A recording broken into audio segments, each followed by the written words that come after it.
दोस्तों जय हिंद जय भारत। मैं मदन लाल आज़ाद, संयोजक संस्थापक all India bike boat taxi union. आज दिनांक 22 अक्टूबर 2021 को आपके समक्ष प्रस्तुत हूँ राजधानी दिल्ली के जंतर मंतर से। दोस्तों जैसा कि आप सबको पता है कि आज हमने दिल्ली सचिवालय, दिल्ली सरकार का जो मुख्य कार्यालय है जहां मुख्यमंत्री केजरीवाल और उनके अन्य सहयोगी बैठते हैं, उसका घेराव किया।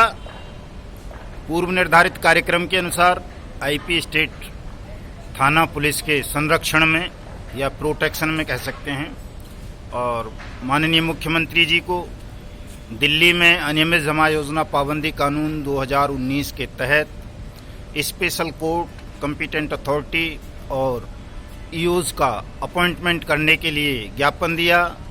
उनके विशेष कार्य अधिकारी से काफ़ी डिस्कस हुई इस विषय पर, और उन्होंने आश्वासन दिया कि वो हमारे इस प्रस्ताव को, मेमोरेंडम को मुख्यमंत्री के समक्ष प्रस्तुत करेंगे, उनसे डिस्कस करेंगे और जल्दी से जल्दी दिल्ली सरकार इस पर निर्णय लेगी और राष्ट्रीय राजधानी दिल्ली में अनियमित जमा योजनाएं पाबंदी कानून 2019 के तहत स्पेशल कोर्ट और कॉम्पिटेंट अथॉरिटी का गठन किया जाएगा, और जो भी इस कानून के प्रोविजंस हैं उनके अनुसार दिल्ली सरकार तमाम ठगी पीड़ितों को, जमाकर्ताओं को और निवेशकों को राहत प्रदान करेगी। तो ये एक बड़ी खबर है आज की देश के 20 करोड़ ठगी पीड़ितों, जमाकर्ताओं और निवेशकों के लिए। दूसरी मांग वही थी दोस्तों, चूँकि दिल्ली में हमने 4 मुकदमे दर्ज करवाए हैं यूनियन ने, बाइक बोट टैक्सी स्कैम के मामले में, हेलो टैक्सी स्कैम के मामले में, राधा माधव कॉरपोरेशन लिमिटेड के मामले में और Blue Fox Motion Picture Limited के मामले में। टॉप राइड और स्ट्रीट हॉक्स की कंप्लेंट अभी विचाराधीन हैं, इंक्वायरी पर हैं, उनमें भी मुकदमा दर्ज हो जाएगा। तो ये जो 6 मुकदमे हैं, दिल्ली पुलिस एग्री हो गई है इनमें अनियमित जमा योजनाएं पाबंदी कानून 2019 की धाराएं ऐड करने के लिए। ये आपको पहले बता दिया था हमने, 18 तारीख को हमारी दिल्ली पुलिस कमिश्नर से वार्ता हुई थी इस संबंध में। और अब हमने कहा है कि दिल्ली सरकार का जो होम डिपार्ट है इन मामलों को सीबीआई इन्वेस्टिगेशन के लिए भेजे। चूँकि ये मामले मल्टी स्टेट मामले हैं, तो जो मल्टी स्टेट स्कैम्स होते हैं 100 करोड़ से अधिक का, जिनमें ठगी होती है या गबन होता है, ऐसे मामले ऑटोमेटिकली सीबीआई को जाने चाहिए। ये अनियमित जमा योजना पाबंदी कानून 2019 में भी है कि उसकी जो धारा है 19 धारा, वो कहती है कि कॉम्पिटेंट अथॉरिटी ऐसे किसी भी ठगी मामले को जिसमें 100 करोड़ से ज़्यादा का अमाउंट हो, ठगी अमाउंट, या फिर 1 से 2 राज्यों के विक्टिम हो, तो उन मामलों को कॉम्पिटेंट अथॉरिटी सीबीआई इन्वेस्टिगेशन के लिए रेफर करेगी और उनकी जांच सीबीआई करेगी और उनका स्पेशल स्पीडी ट्रायल होगा। 180 वर्किंग डेज में ट्रायल कंप्लीट करके ठगी पीड़ितों का, जमाकर्ताओं का पैसा 2 गुना से लेकर 3 गुना तक कॉम्पिटेंट अथॉरिटी वापस करेगी। ठगी पीड़ितों को या जमाकर्ताओं को किसी संजय भाटी या सुब्रत राय सहारा या मितेश अग्रवाल या मनु विग या वो विष्णुकांत तिवारी या मृत्युंजय सिंह या किसी और लेना देना के पीछे, डेजी मेनन के पीछे भागने की आवश्यकता नहीं है।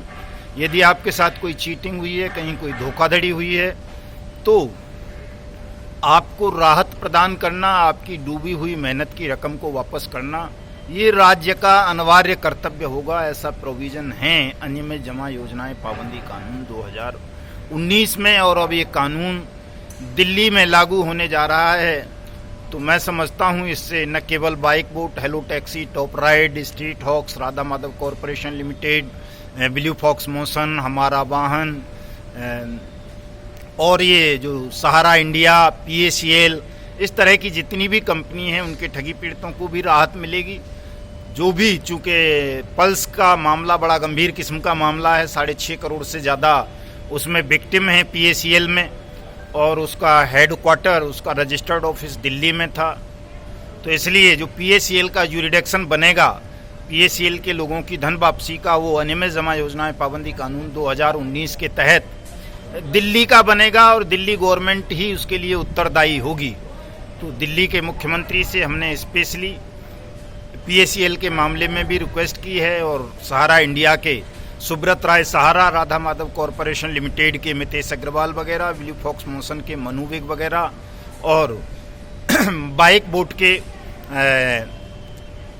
विजेंद्र सिंह हुड्डा, रीता चौधरी, दीप्ति बहल, भूदेव वगैरह और जी अपना क्या बोलते हैं उसका दूसरी अन्य कंपनीज के जो हेलो टैक्सी के भी धामा बंधु वो भी फरार चल रहे हैं, उन पर हाथ नहीं डाला गया है।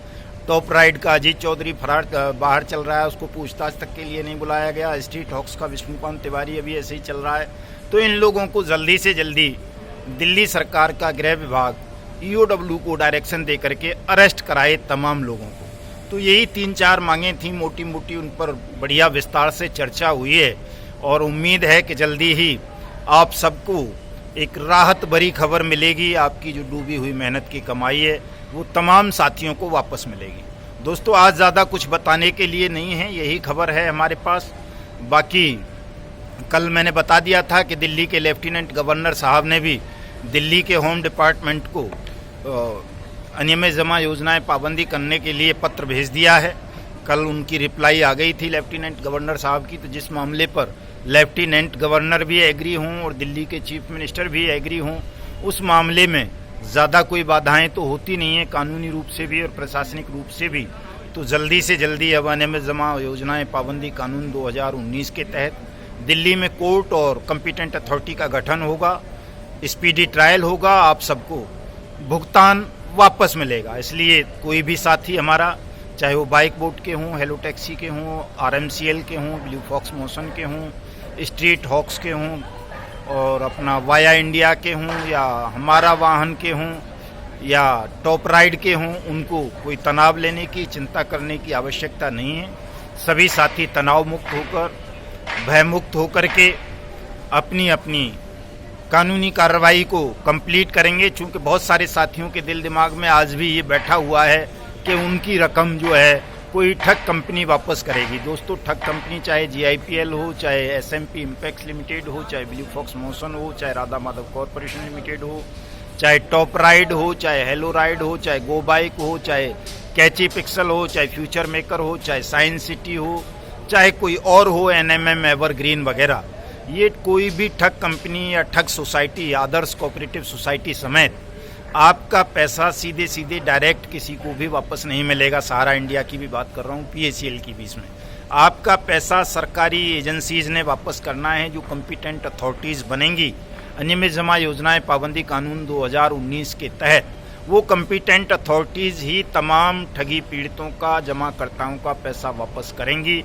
इसलिए तमाम लोग अपनी अपनी कानूनी प्रक्रिया को संपूर्ण करें। हमारी all India bike boat taxi union के ठगमुक्त बेईमान रहित भारत निर्माण मिशन से जुड़ें। अपनी डिटेल हमको सेंड करें हमारे व्हाट्सएप नंबर पर, नोट कर लें तमाम लोग, 7827581213। इस व्हाट्सएप नंबर पर आप अपनी डिटेल, अपनी शिकायत मुझे सेंड कर सकते हो। दोस्तों इसमें शर्त ये है कि आप सबको all India bike boat taxi union की विधिवत मेंबरशिप लेनी होगी। मेंबरशिप फीस दे करके, जो फीस दे करके विधिवत मेंबरशिप लेंगे all India bike boat taxi union और ठगमुक्त बेईमान रहित भारत निर्माण मिशन की, उनकी कानूनी कार्रवाई कंप्लीट करना, उनकी डूबी हुई रकम को वापस दिलाना हमारी यूनियन की ड्यूटी होगी। हम आपकी मेहनत की कमाई को आपको वापस दिलाने के लिए प्राणपण से संघर्ष करेंगे और निश्चित रूप से दिलाएंगे। किसी को कोई तनाव लेने की आवश्यकता नहीं है। ऐसा नहीं है कि साहब कोई ठग हमको मार देगा या बदमाश मार देगा या सरकार हमारा कुछ उखाड़ पछाड़ देगी, कुछ भी नहीं होगा। हम पूरी तरह से सुरक्षित रहेंगे। बेधड़क रहें आप लोग, निश्चिंत रहें। और हम इन ठगों को, इन ठगों के आकाओं को, इनके दलालों को सबको ध्वस्त करेंगे, नेस्तनाबूद करेंगे। अपने देश की पावन पवित्र भूमि पर इन दुष्टों का रहना मुश्किल कर देंगे। इन सब की अंतिम सांसें जेल के सींखों के पीछे निकलवाएंगे और आपकी जो मेहनत की कमाई को इन दुष्टों ने धोखाधड़ी से, छलबद्ध तरीके से हड़पा है, उस कमाई को आप सबको वापस करवाएंगे। आप तमाम साथियों ने हमारा जो हैशटैग है सोशल मीडिया पर, पहले भुगतान फिर मतदान, उसको वायरल करना है, उससे जुड़ना है। हमारे ट्विटर हैंडल युगांतर न्यूज़ को फॉलो करना है। हमारा फेसबुक पेज 20 करोड़ ठगी पीड़ित, उसको सब लोग ज्वाइन करें। और क्या बोलते हैं, हमारा जो YouTube चैनल है युगांतर न्यूज, उसको भी सब लोग सब्सक्राइब करें। इस वीडियो को भी ज़्यादा से ज़्यादा लोगों तक शेयर करें, इस पर कमेंट करें, लाइक करें, ताकि तमाम ठगी पीड़ितों को, देश भर के 20 करोड़ जमाकर्ताओं को ये पता चल सके कि ठगमुक्त बेईमान रहित भारत निर्माण मिशन देश भर के तमाम ठगी पीड़ितों के लिए, चाहे वो किसी सोसाइटी द्वारा ठगे गए हों, चाहे किसी कंपनी द्वारा या किसी समूह द्वारा, उन सब के कल्याण के लिए, उनके धन की वापसी के लिए एक लंबी लड़ाई कानूनी रूप से भी और सत्याग्रह के रूप से भी दोनों तरह से लड़ रहे हैं। हम high court, supreme court, chief minister's office, प्रधानमंत्री कार्यालय, गृह मंत्रालय, वित्त मंत्रालय, गवर्नर हाउसेज, जहां भी जाना पड़ेगा वहां जाएंगे और आपकी लड़ाई को अंजाम तक लेकर के जाएंगे। आप सबको राहत दिलाएंगे। आप सब साथियों ने अब 1 जनवरी 2022 की तैयारी करनी है। देश भर की तमाम विधानसभाओं का घेराव करेंगे और संपूर्ण देश में अनियमित जमा योजनाएं पाबंदी कानून 2019 को लागू करवा के आप सबको राहत दिलाएंगे। दोस्तों, जय हिंद, जय भारत।